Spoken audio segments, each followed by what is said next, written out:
Assalamu alaikum wa rahmatullahi wa barakatuh. Very good day, good evening to you if you are in the world. If you find yourself with the sun all out or sundown already, please do note that you can follow us live right now on our website, which is www. You can live stream .hilal.tv.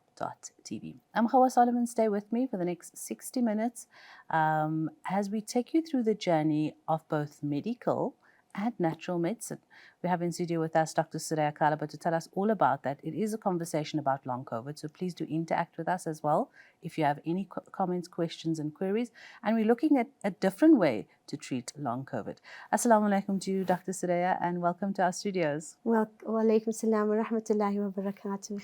It's been a while trying to get you here. Alhamdulillah, you've been very busy, which is a good thing, alhamdulillah.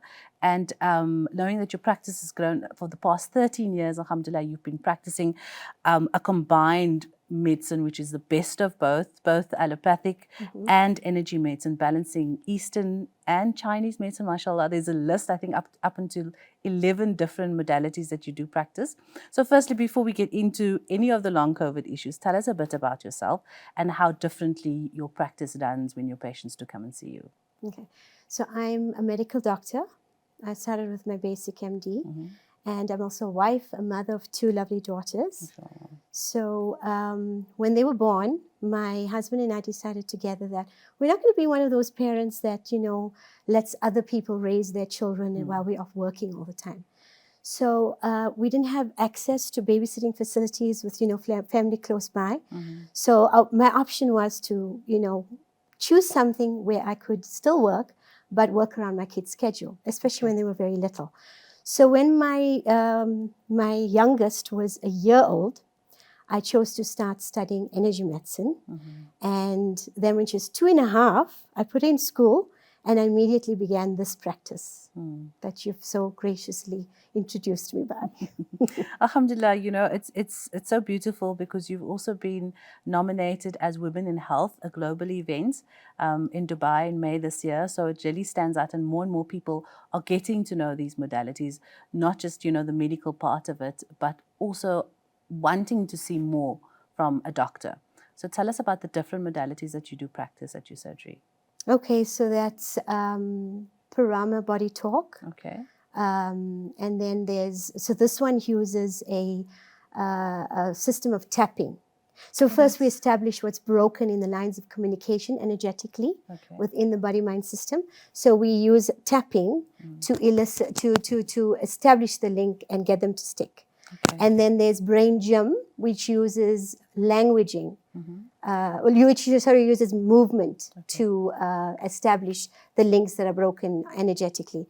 And then there's NLP, which uses languaging. So each one does the trick, but uses a different way to get there. So NLP, I know, is often commonly used neuro-linguistic It's neuro-linguistic programming, yeah. Because you get NLP coaches and all of that. I actually did all the training. I did 4 years of that, yes, and business coaching and But my focus is more on the medical aspect.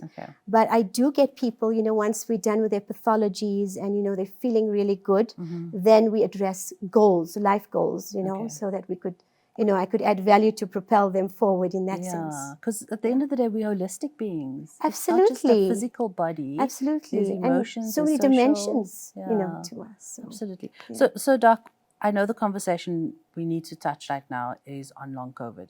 And you've been very busy during your COVID sessions as well, having one-on-one, and you have your regular patients. But have people shown an interest in becoming better and well through these different modalities?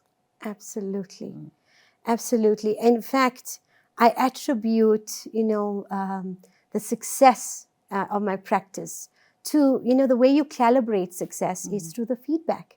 And the way you receive that feedback is to ascertain how the patient is doing. So what I do is after a session, I contact the patient the next day. So I like to do that personal touch and one-on-one.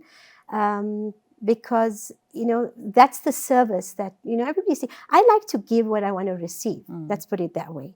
And so I always check in with my patients. and find out how they're doing the next day. Then I send protocols, to assist them, because it takes between 1 and 5 days to process the changes. Okay. So we can think of our bodies as computers.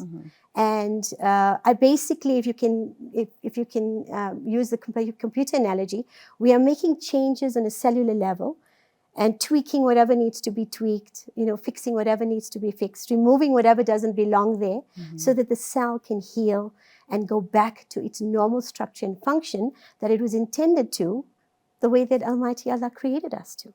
So coming back to our basics.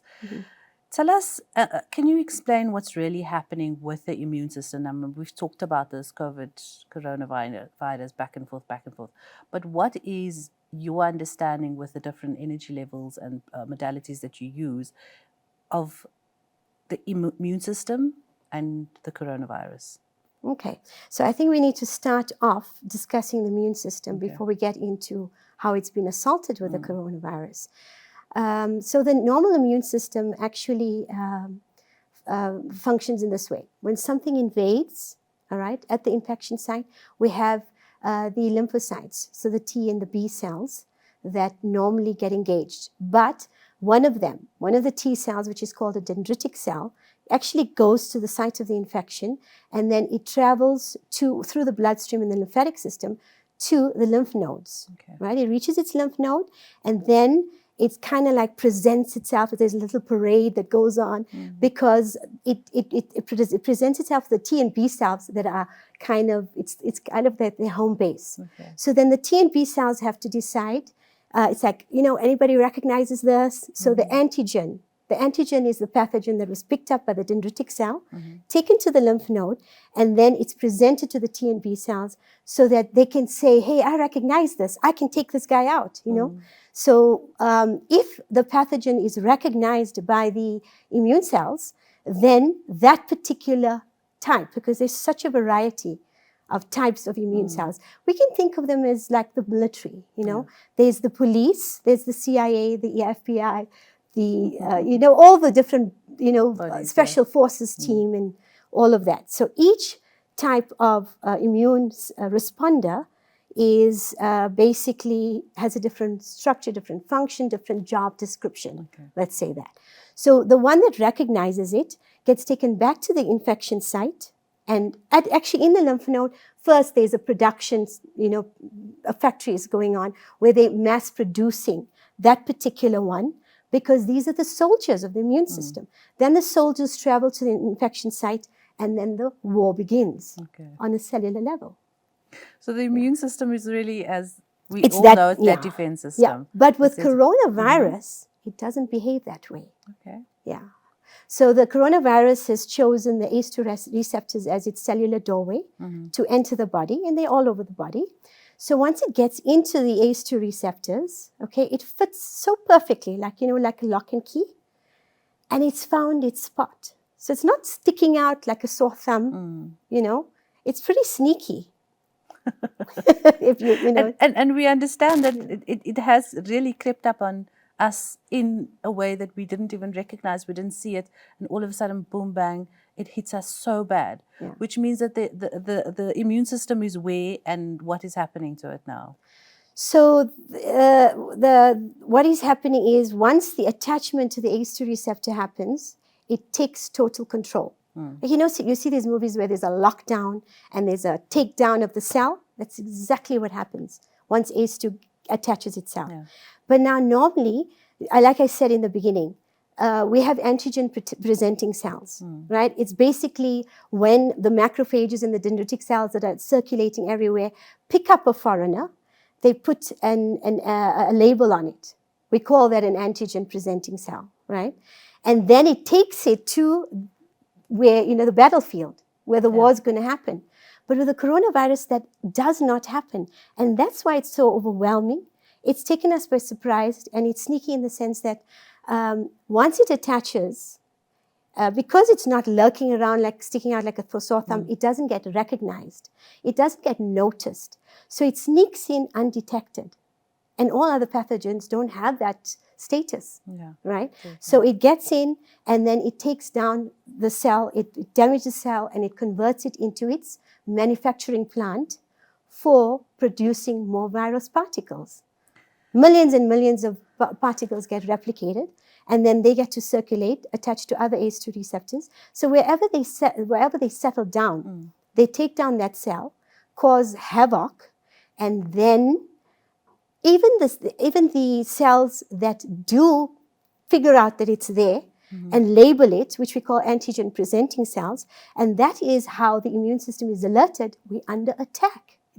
We got to do something about this. So what it does, it's so sneaky that it snips off those antigen presenting cells. So again, it's sneaky and tricky in the sense that it still remains undetected until somebody's presenting with the symptoms like the hypoxia. You know, we call it happy hypoxia because somebody's going to be smiling. That was in the beginning, right? Obviously, it's evolved and changed. Now there's different symptoms because it's settled in different organs. It's settled in different parts of the human body, different places where there are ACE2 receptors. So wherever it's settled, those are the symptoms that are going to be highlighted. That's why it's presented with such a variety of symptoms, such a variety of signs. And it literally feels it's taking over the whole body. And it does because it attaches very nicely. And then the cells that do recognize it, it causes it to actually mess with their reactions. It removes the label and it shuts down those pathways that would do anything about it. I don't know if that makes sense. No, very interesting. And that's just the beginning of it. And after the short break, we'll chat to Dr. Suraya Kala on how energy medicine actually helps heal your body after COVID. More after the short break. Don't go anywhere. We'll be with you just after this. Assalamu alaikum wa rahmatullahi wa barakatuh. Welcome back to Health and Wellness, your health and wellness show. I'm Kawa Solomon, stay with us, and we're talking to Dr. Suraya Kala, who offers, mashallah, what a beautiful balance between both allopathic energy medicine and a balance between Eastern and Chinese medicine. And she allows this to harmoniously help the patient to create a balance when they do leave there. We welcome back Dr. Suraya Kala in studio with us, and we're talking long COVID, especially since, yes, we know COVID is there. It feels like ages ago it's happened, but people are still sitting with symptoms and they have diagnosed it then with a possible long COVID. Now, there's the brain fog, there's the tiredness, and you're thinking, listen, I'm just having a bad day, I didn't eat too much, my water, but there is a solution through your practice, alhamdulillah. So we're very excited to chat about this and how you use energy medicine, the various modalities up until 11. I'm just going through the list: the functional medicine, the neuro-linguistic programming, Parama, as you mentioned, the sensory integration, brain gym, bars access. That's just one of the few. And you practice all of this so people do feel that, alhamdulillah, as you mentioned, it takes about 5 days to get this body, and also the follow-ups, which is so important, which we don't often see when you visit a GP or your medical specialist. So run us through how these energy medicines actually help address COVID-19 and the long COVID symptoms. Okay, so I think we have to start with the Parama. Okay. So there's a technique that I learned from the body talk system called the body chemistry technique. And that actually is the flagship one that I've used to flush out the virus and can address any mutation, any strain. And it's basically, like I mentioned, coming back to our previous discussion on the immune system. The immune system is basically taken over and undetected. So now with the body chemistry technique, we get to say, here's an alarm system. We're putting in an alarm system and we're telling you, this has invaded. Even if you don't see it, there's no labels, just know that it's there and start the battle. So what the body chemistry technique does, we work with we work with the umbilicus, which is basically, if I can say, vortex of energy. So working with that, we use the modified cortices technique that, I've demonstrated in the previous video. So a modification of that, and we can prime the immune system, and it's like the warning signal to say, hey, listen up. We're under attack. We can't see the invader, but it's there. So start producing the soldiers and let's take it to the battle. Let's get geared up for the battle. Okay. And then so this primes the immune system, gets the T cells to, start grooming themselves. Mm-hmm. The T helper cells, we can think of them as these basic air traffic controllers that tell everybody where to go and what to do. So the T helper cells actually start producing the cytokines, and then the B cells start producing antibodies. So when the antibodies come into contact with the virus, then they attach to them and they start destruction. Yeah. And when the T cells get involved, then the cytokines get released, and different kinds of cytokines. I'm sure everybody is familiar with the cytokine storm. So there's basically hundreds of different kinds of cytokines that can be used. Okay. Obviously, the hot one in COVID was IL-6. Mm-hmm. So with the body chemistry technique, I have used IL-7 because it does the absolute, opposite. It brings back the homeostatic balance to the cell. And then I've used, for different patients, I've had to elicit this body chemistry technique in a different way, which makes, we have to be very unique about how we are. There's no just one recipe for everyone. One size fits all doesn't work that way. Now, when you say body chemistry, what does that mean?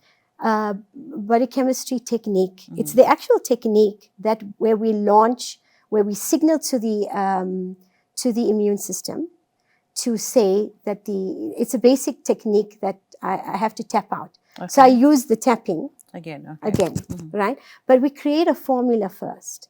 We attach the body chemistry technique to a formula, and that part is tailor-made to suit each patient. For instance, for one patient, I had to elicit lymphopoiesis, which is to get more lymphocytes, which are white blood cells. Okay. Those are the soldiers fighting the battle, right? So sometimes when we have patients that are immunocompromised, they need a little bit of boost to become more immunocompetent.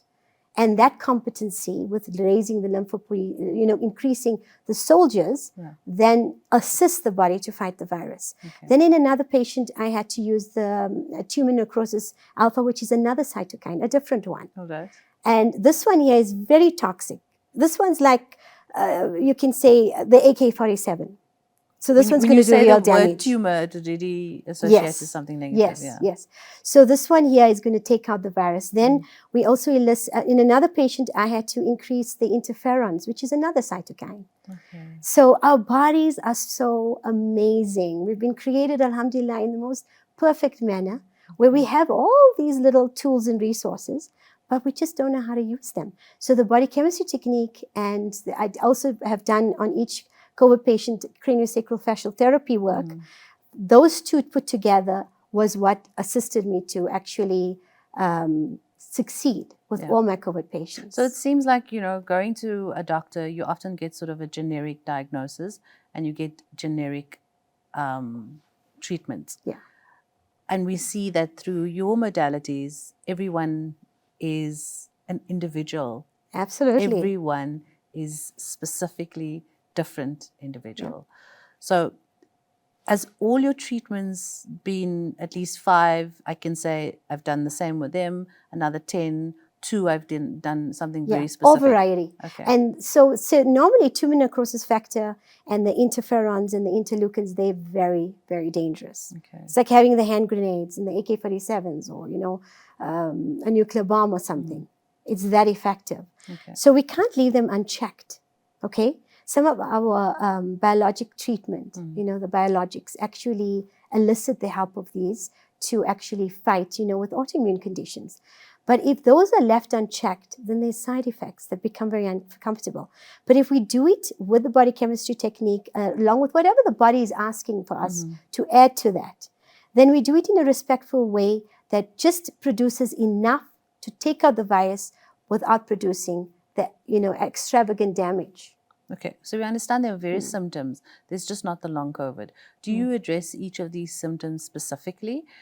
one Yes. being a brain fog. Yes. And how do you do that? Okay, so brain fog, lovely question. So brain fog has many causes, right? So it could be vascular, it could be coming from cognitive disability, could be coming from inflammation, it could be coming from histamine. So what I would do, what I've done at least with my patients with presenting with brain fog is I've used a technique called balancing the sphenobasillar junction, okay? No idea what that is. Okay, so let me. Balancing the sphincter.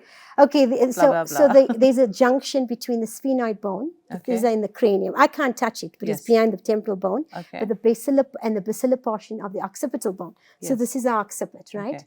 Okay. Yeah, back of the bone. Unfortunately, now the beauty about this is physically, there isn't a means to actually get to this point and stimulate it to get it to release a response. Yeah. So what this sphenobasillar junction is responsible for is cranial rhythms, right? So we're always addressing from allopathic system, the pulse.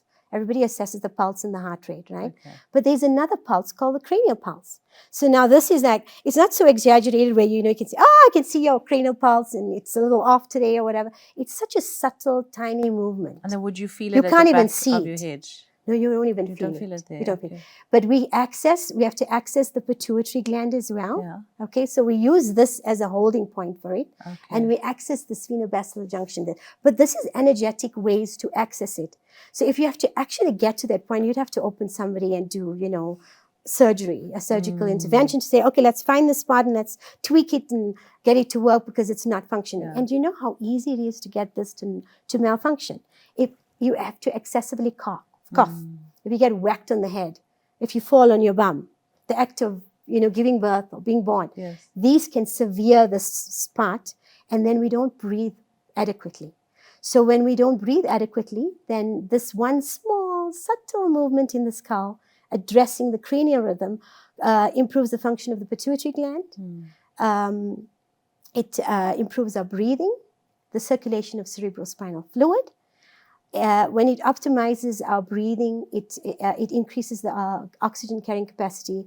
It allows and facilitates gas exchange to take place very respectfully. So we don't have excess CO2 and we have more oxygen delivered everywhere.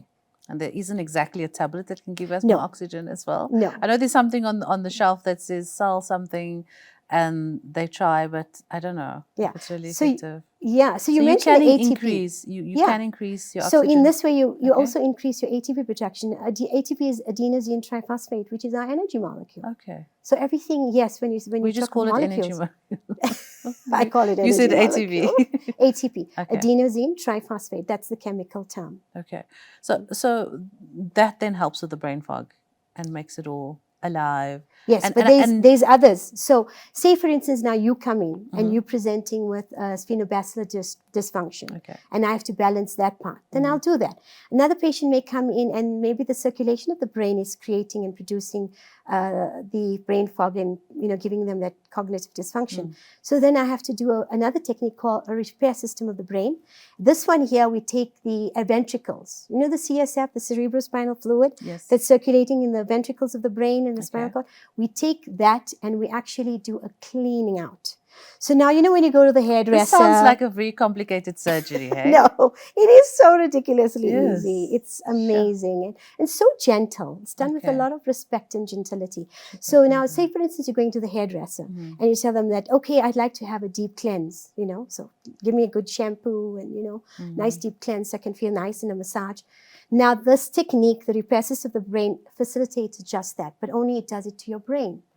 Deep cleanse inside out. So all those physiological toxins, emotional toxins, that we can't go in there and say, okay, now I can see a lot of anger there, let's remove it.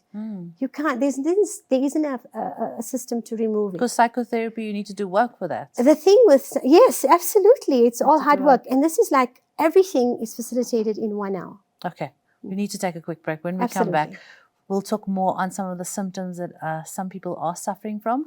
And there has been requests with regards to fatigue, shortness of breath, memory loss, all of that. We see how Dr. Suraya Kala guides us through her energy medicine as she practices at her rooms as a medical doctor. More just after this. Stay with us. Welcome back. Assalamu alaikum. Time's really flying when you're having fun as we discuss the intricacies of energy medicine with our medical doctor in studio, Dr. Suraya Kala. She has been nominated by Hadrat Global and Women of Stature, collaborated in a summit held this year in May in Dubai. And she was one of 3 doctors chosen globally to attend this summit as a finalist in the category of women in healthcare. So very, very interesting. And I know some of the terminologies we have to wrap our head around it, but alhamdulillah, it's also interesting. She's been practicing this for the past 13 years, because I was going to ask you, how has it gone so successfully for 13 years? Because of course, there's proven results. And all of these modalities, up until 10 or 11 different energy modalities that you've been practicing, balancing both Eastern, Western, Chinese and allopathic, alhamdulillah. And I know from time to time people will say, just write me a script, doctor, and that's something that you would accommodate, which is beautiful as well, because you respect all requests from your patients. Absolutely. And the normal GP part is included. Absolutely. Examination in the script. And this is one of the things that I want to highlight as well, because at the end of the day, you are GP, and sometimes of course, people just that's come the and see you baseline, and it's just the difference is I've chosen a different way to manage my patients. So it's not just that 10-minute consult with a script. It's beyond that. By the time a patient leaves my their session, I've already repaired, fixed, removed, facilitated the changes like a computer programmer would do to reprogram the nervous system. And it's so beautifully done. And I said, listen, let me just go and see what this is all about. And when I went to go and visit you, there's so much homework you gave me, which I didn't do. And I said, let me just start over in the new year, because I needed to experience all of this that you're talking. Because some people would say, this is just a load of hogwash. What is this stuff that I can't see? And interestingly, as a medical doctor, you've accepted it and practiced for the past 13 years successfully, with patients coming back again and again and again. So long COVID being an issue, alhamdulillah, we understand some of the jargon you were using. And I'm so sorry. Just ask me for definitions. No, we're wrapping our head around it. But at the end of the day, you know what? It works. So we're going to go with that. Brain fog. Is there anything else that we need to know about brain fog? Well, the other thing that we can do is with each patient, like I said, every patient is going to come in with a different problem issue. Some people I would need to work on the diencephalon of the brain. What is that? Okay. Thalamus, epithalamus, subthalamus. The different sections of the brain. No, the thalamus is like the satellite dish. Okay. The satellite dish of the brain. So all incoming sensory stimuli go through the thalamus, and then it accepts smell. So, and then a decision needs to make. What do we do with this experience? Can we have the outburst here and now? Or should we send it somewhere else for storage? Because it's not a nice place to, we're at a wedding, or we're at a place where we can't, just behave however we want to. So let's store this somewhere. So what happens? It goes into storage. What happens, how the body chooses where it gets stored, it would choose the weakest area. So now a lot of the times it can go to different parts of the brain, and that can contribute towards brain fog. So I have to tweak sometimes, different parts like the singular gyrus. But that needs work to manage. Like you even mentioned the pain, fatigue. Okay, so let's get into that. So with exaggerated pain, and to regulate the pain and attention, I would have to work on the singular gyrus, which is another part of the brain, and then it could be, just any part, the frontal lobe, the temporal lobe, the parietal lobe. So this is frontal, this is temporal, this is parietal, the sides and the occipital. Any lobe, there can be an issue. So wherever the problem is, I would go in, find out what the problem is, take care of it, tap it out, and then resolve. And the homework that you said you haven't started, I don't know if I gave you the brain gym, but the brain, I did. Pace exercises assists and does wonders to brain fog, improving concentration, attention, memory, focus, and it's like carving a new neural pathway. So you just put it into gear when a patient comes to see you, and then leaving, you need to do the homework to keep the gears moving in the right direction. So let me tell you a little secret. You go to other practitioners, they're not going to give you so much of homework because they're not even going to tell you to tap and rerun the session. The reason I do that and I give so much homework is because I feel I want to make healthcare cost effective. I don't want you to get addicted and come to me forever. I want to sort out your problems and say goodbye to you. Because that, I feel, is what doctors, I feel like that's what Allah entrusted us with. Really putting maximum effort and energy and getting the best results. So the reason I give so much homework, so I'm going to tell you a little secret. I got a lot of patients that don't do the homework. Yes. They shift and one change of them. anyway. They shift and change anyway. Really? Yeah, that's Okay. just, I say, do it because then you're going to need to come see me less. You'll need less sessions and you'll be happier. And then once we're done with pathologies, we can get started on working on your goals, because everybody has goals. And sometimes we get sabotaged, on our way to our goals. So I don't tell everyone this, but no, I did. So I shouldn't have said that. Well, you did. The secret's out. Got me the secret's out. So with that comes the brain fog, the fatigue. I mean, you've mentioned some of the pain, the shortness of breath. That's just one element of pain. There's many. Okay. We can get into that. So let's work through the elimination of fatigue, because, I mean, yes, fine, we need to drink our water, lovely, we need to eat, lovely diet, one to go to. but it's related to the COVID as well. Absolutely. Yeah. So now, with the virus being so sneaky and tricky, it dumps its particles everywhere, and that leftover debris creates pyroptosis and apoptosis, which is basically... Yeah, the apoptosis is basically programmed cell death. Okay. We tell the cell, just die, commit suicide. Sure. Okay. And then it does that, but then the lymphatic system is not working too well, because you see the body-mind system is exhausted with the battle, right? Those are the patients that don't get a session, and I don't put in the body chemistry formula, would have that experience. The ones that do, the lymphatic system gets engaged to do its cleanup. So all the little debris, we call them DAMPs and PAMPs. So they damage-associated molecular patterns and pathogen-associated molecular patterns, which means tiny little particles of the virus, what did get destroyed.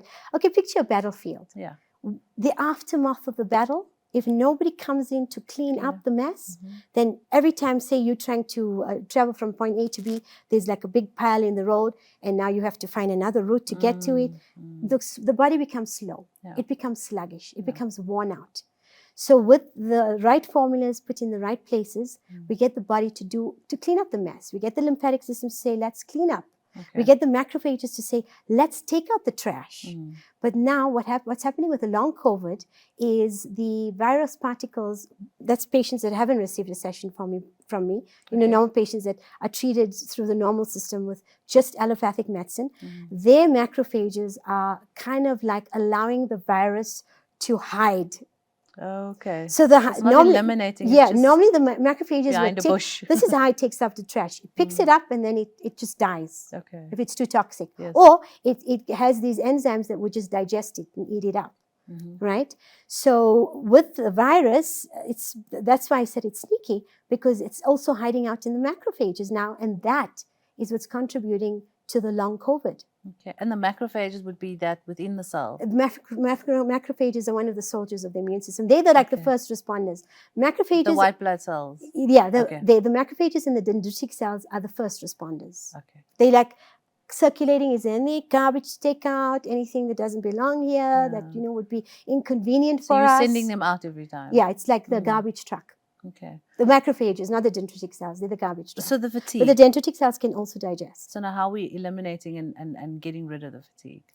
So if we clean up the mess using the lymphatic system, and then I put in, so with this so sophisticated human body that we have, using the body talk principles, I can take a formula and I can increase the energy level of a person and increase the frequency with which they vibrate.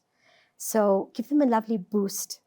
Right? An energy boost. So you're telling the body to do the work? Yeah. Believe it or not, our cells are perfect, are made in perfection. Yeah. The empty part of the cells, the cytoplasm that doesn't have any structures, actually contains pure potential of energy. Can you believe every cell has the energy? It's just I have to launch it and say, let's get this to go here and do this. And literally when you say we have to tap into it, you are doing that, the tapping. Literally. Yeah. And it's not different from CPR, because when you think about it, I'm so sorry. Forget about that. Stop the so tapping. When you're tapping, it's the same as this tapping, only this one is so gentle. Yeah. Because why? That is to get the heart to start working. This one is to get the energy field to start working. The energy field is above the body.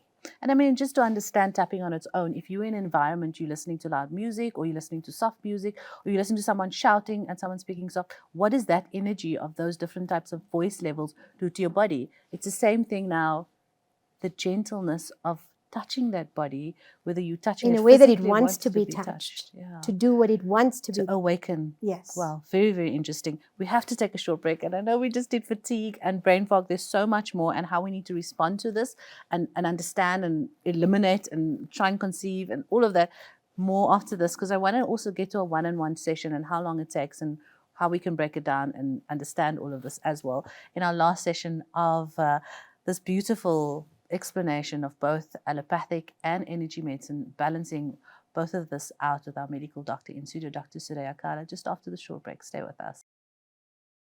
Assalamu alaikum and welcome back. A very good day to you. We are wrapping up our session on long COVID, and Dr. Suraya Kala is in studio with us, and very recently she did a presentation on combining energy medicine and allopathic, discussing also what's happening with the long COVID and how this can definitely effectively assist the patients, but also doing virtual consultants, helping people coming back, with effective results is also a bit of a mystery, but she's going to tell us more about that as well. And understanding that you yourself didn't have long COVID, even dealing with all these patients. Had COVID. Sorry, COVID. Never had and COVID. And dealing with all of this and Okay. how that. Would you like to know why? I'm going to get to that in a minute. I'll tell you. I just, this is such a learning curve for myself and of course for many viewers. So we're going to take a slow process in this and understand that, yes, fine, there's been the brain fog, there's the fatigue, the chronic pain, and all of this is what your patients are coming with. But your virtual clients that you saw during COVID, and then let's talk about during COVID, how you assisted them. To be perfectly honest, not one of them were in person. Some of them I've never met. Because that was the status of the day. Because some of them were in hospital. Able to see them. No. Yeah. And the thing is, us doctors were, there were some, the frontline workers were, at the hospitals, had to. Yeah. But I actually got to manage patients without meeting them, without seeing them, because we've been working on the energetic system. There's so much flexibility. We can work on the energy. The energy body doesn't need to physically show up because it's not physical. Okay. So that's why the body doesn't need to be there in order to add value. So we access the energy body, and then we do the same process. I figure out what's wrong, remove, repair, and then tap it out. And so the same way that I treat a person that came in, I would treat remotely. And another feature is, a lot of my COVID patients weren't even in this country. I had some from the US, some from Canada, some from But so you've Dubai. Never seen them previously as Never. well? Some I haven't even still met, but they continuously just book session after session because they calibrate it on how they feel and how they're shifting, how they're changing. So, to be honest, there are some towns where I've never met those patients, and they love the remote sessions because, the ego doesn't show up. The critical mind, the conscious mind. So I can establish a link in you now. And if you're very negative and you choose to say this is absolutely too airy-fairy, there's no way this is working, it's too anecdotal, of course it's anecdotal. How can you measure the energetic system? There's no tests. The only way we can measure it is, how are you feeling? I'm depressed, I'm anxious, I'm stressed. It's through the emotional system. It's something you feel, it's not something you see, it's something you can test for. So a doctor, a student of science, and yes, fine, 13 years of practice and seeing results, having patients come back for more. I'd have to say Alhamdulillah is the only answer to why. I'm not going to even go in there. I'm not even I can't take credit because essentially we're just vessels. Yeah. We're instruments to facilitate the changes that want to be facilitated. So we just listen to the body, give it what it needs, and then it just knows how to repair itself. And you're able to listen to the body, which is amazing, through your various modalities that you have studied. Yes, and when you start going in this field, the intuition is a very big component. But why do it so just many? Grows. Why do so many? Yeah. I was why not stop at the Parama body talk or the NLP or the brain gym and all of that stuff? Eastern, Western, Chinese. So I'd have to say it was the person who got me started on this field was Dr. Bernie Siegel. I don't know if you're familiar with him. He's currently a pediatric general surgeon, but he's retired. He's in the US. And he was my first teacher. He's very big in the mind-body connection. And he was my first teacher that introduced me to this field. So I'm going to blame it on him. Bernie, if you're out there, I'm blaming it on him. So I had the good fortune to read his book, Love, Medicine and Miracles, very early in my career. And so I dreamt of becoming a practitioner like him. You know, although he chose surgery, I didn't have the luxury to study further because of kids and, you know, responsibilities. And I didn't want to impose on anyone with, you know, my responsibilities. So I then started studying these other modalities, one after another, while my kids were little. And wherever, whenever, however I could do it, I would do it. Sounds very similar to our recent doctor, Dr. Raisa, who did the functional medicine with homeopathic. So I did one at a time, and I just climbed up and just grew. And the thing with this is, the more you learn, the more you realize, you develop a humility that suggests that there's too much out there. I know nothing. I know so little. I'm literally I have to tell you, you've been too kind and generous in your compliments, but I feel like I'm just scratching the surface. And I feel like I'm probably going to study for the rest of my life. I'm just inclined that way. And I love helping people with their problems. So what I learned from Dr. Bernie Siegel is that when you live in your heart, magic happens. And I have to say that that's absolutely true, because that's what I'm experiencing now in my practice. I'm seeing miracles. You know, and you get addicted to that. So, you know. So some of the readings I've done for your understanding all of this, and some of the literature you send through quantum physics, the anatomy and the physiology of the body, the makeup of what's going on, biochemical pathways, or some of the wording that are used to work at a cellular level, and all these are things that you have mentioned. And when you talk about cellular level, we think, you know, what is that? And we sort of need to understand our bodies more and more. And this opens the door for us to actually pick up a book and then create and sort of look at what is a cell. When we say cellular level, what does it actually mean? So when you constantly refer to that, fixing the cell, going to the core, because I think even somewhere in the Quran, it talks about this one molecule, and that is the cell. So if every little molecule together can be fixed, inshallah, that fatigue, that energy levels, that pain, which is so beautifully demonstrated, as you said, what is within us already to fix ourselves. I think that is for us to understand and come to that level. For me, at the beginning, understanding all of this, and when visiting you, you don't need to understand. It's like, do we need to know how a car works? Just have to get in and drive. So it's the same. It's the same, you know. But you don't need to understand it, but it will still. To tap into what we don't think that we have. We think we don't have that energy. We have every raw material, every resource. The thing that I facilitate is unleashing it. Okay. So let's unleash the power. Earlier on, you said you did not get COVID through all of this. And I just find many people didn't get COVID. Let us understand why, because you said there's a secret. Okay, so at the beginning of the pandemic, I came up with prophylactic formulas, which is to prevent, which means preventative formulas and measures. So I put these into me, my whole family, and whoever would allow me to do it, you know, and my staff as well. And every time we had one symptom, I would just step and rerun that session. And it worked like a bomb. I use it till today. Till today. And that has protected us. We also had the vaccine. I took the vaccine.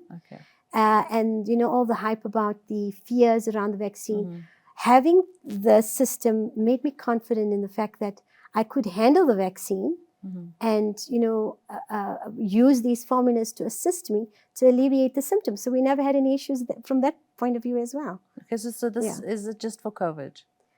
What do you mean? To put that formula. You can use, no, what a lovely question. You can flush out any microorganism, any invader. So the beauty about it is so specific. You are literally alerting the immune system to whatever, you know, if you're fighting a fungal infection or bacterial infection. Obviously, if it's a bacterial infection, you're going to enlist the help of the neutrophils.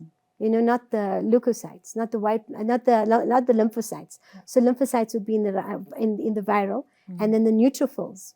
So we would just enlist a different segment of the military. Okay. So what I loved about your sessions, and I must say we have to get into that as well, about how long you see a client and why is it that long for that duration.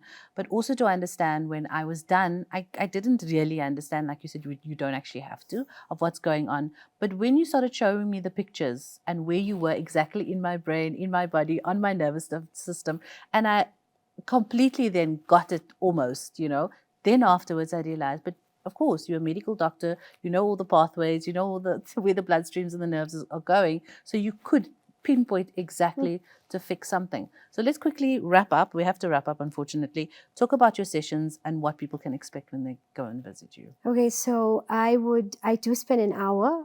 I do that because I love to be thorough. Okay. I don't like to leave anything behind, and I want to make sure you leave out of there feeling better, or at least, because you're processing the changes between 1 and 5 days after, at least by tomorrow or 4 days later, you changed, you're feeling better, and your pathology is just start healing and resolving. So I like to be thorough, and the hour gives me a chance to add majority of the modalities in. Okay. So if you go to other practitioners, you're going to spend 15 minutes. In and out. And in and out. Leave with your meds. And but then you're going to come back in 1 or 2 weeks' time. Yeah. So here you'll come back maybe in a month. Usually it's a month, 5 or 6 weeks or 7.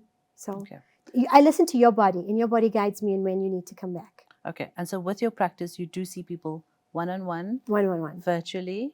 There was a call. We call them the remote sessions. Okay. So I would get you to lie down and rest, and I would just access your body-mind system. So I need to access to name, age, date of birth, and address. That's the bare minimum. Okay. Yeah, that I need to actually get started and do it. And I think to wrap up and understand what we really are dealing with when it comes to that allopathic and the energy medicine, and your rooms, balancing it out so beautifully, and just coming in with a clear mind. What do we, as possible patients coming to see you, need to know? What do you need to know? Yeah. Okay, so if you're very like negative, an open I would mind. have to then make some adjustments with your cerebellum to make changes to turn you into a positive person. Okay. Because the more positive you are, the better you're going to respond, and the less sessions you're going to need, and the sooner we're going to sort you out with whatever you're presenting with. Thank you so much, Dr. Suraya Kala. It was an absolute pleasure, very enlightening. Would love to do a follow-up, inshallah, just breaking down all of those different modalities and the balance between how you really work and how it does work. We can have some pictures up and slides and everything. The Eastern and Chinese, allopathic, energy, all of that, inshallah, very soon. It was a pleasure chatting to you. Thank you. It was an honor to be here, and I really appreciate the invite. Thank you so much. Dr. Suraya Kala, till we chat again, assalamu alaikum to you. So there we have it. She does both one-on-one, remote, and possibly just arrange with her by email, and we'll leave her numbers also at reception, and cell phone. Okay, definitely. And cell phone. We'll leave all her details with us. So a very different look at long COVID and how possibly energy and the balance between Eastern and Chinese medicine helps this medical doctor at her practice with various long COVID symptoms. But we will leave her details on our website and at the bottom of the screen. But for myself, Hawa Solomon, it was a pleasure being with you in your homes. Join us for the next edition of Health and Wellness. Wassalamu alaikum and goodbye for now.